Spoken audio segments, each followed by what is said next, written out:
तर आत्ता आपण आहोत कांचनाच्या कातळात खोदलेल्या 10 पाण्याच्या टाक्या.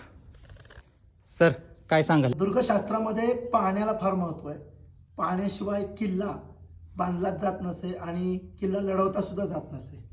कांचना नावामध्ये जरी संपत्तीचं त्याचं निर्देशक असं नाव असलं तर खऱ्या अर्थाने कांचनाची संपत्ती काय आहे त्याच्या कातळातल्या खजिन्यामध्ये, तर ही 10 पाण्याची टाकी आहे.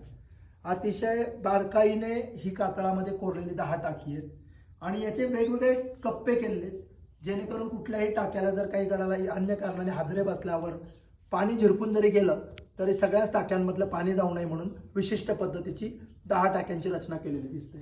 प्रारंभिक जे टाकं आहे हे त्याच्या सुरुवातीला इथे एक मूर्ती किंवा एक शिल्प कोरलेलं आहे.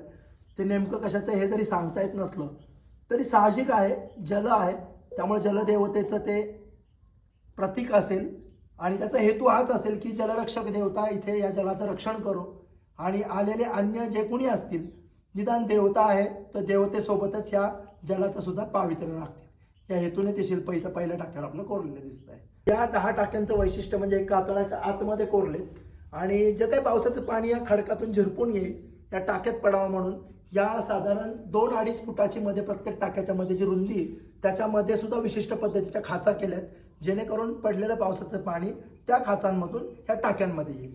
ही रचना नक्की बघा.